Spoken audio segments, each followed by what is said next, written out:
Big news for the online gaming industry as the group of ministers just yesterday decided to levy a 28% GST on the full value of online gaming, horse racing and casinos, with no distinction now between games of skill and games of chance. This was in the 50th GST Council meeting that took place. Now, as of now, currently, online betting and gambling, they attract a 28% GST, irrespective of whether it is currently a game of skill or a game of chance.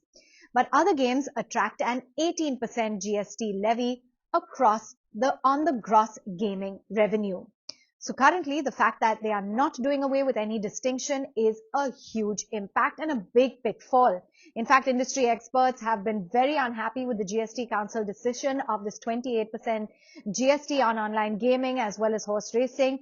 They've gone ahead and come about and saying that this industry is going to be a huge setback for the Indian players as a whole. The move is, according to them, going to go ahead and even discourage players from playing, and professionals will also be burdened by a huge taxation.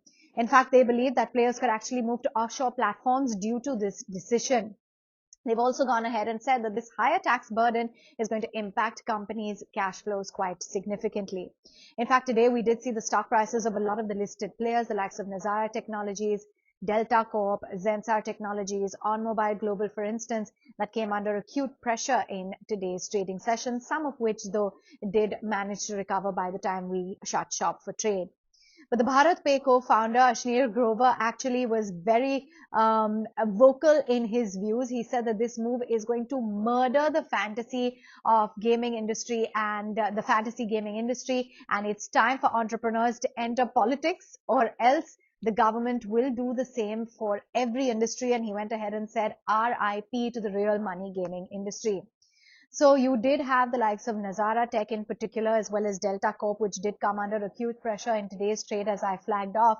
And in fact, we did, an assessment of Delta Corp where close to 80% of the gross income from operations from gaming comes from gaming operations in FY23, and 15% of their gross income from operations comes from online skill gaming operations in FY23. Recently, the stock price as well had run up close to 250% plus from the 2020 lows. And also, they had very ambitious plans for the Delta Tech IPO, so that's going to be hit quite significantly or perhaps pushed back.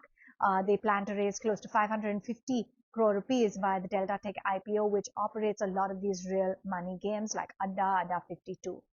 Now, Nazara, we spoke with the management, Nitish Mittal Sen. He said that as of now, skill-based gaming contributes 5.2% to their FY23 overall revenue. So they do not see a major financial impact on the back of this move. But as of now, it is a little bit difficult for them to assess the overall impact. But he did acknowledge that the move reduces the winnings of consumers. It is also going to impact consumer behavior significantly. And he did say that he hopes the industry can work together in order to deal with the impact of this move and actually come together and deal with the impact of this move. Now, do remember that this report on the taxation of the online gaming casinos as well as online gaming race courses, etc., that was already submitted by the GOM convener, the Meghalaya Chief Minister, Conrad Sagma, to the Finance Minister, Nirmala Sitharaman. This had taken place in the month of December. If you like this video, then like, share and subscribe to ET Now.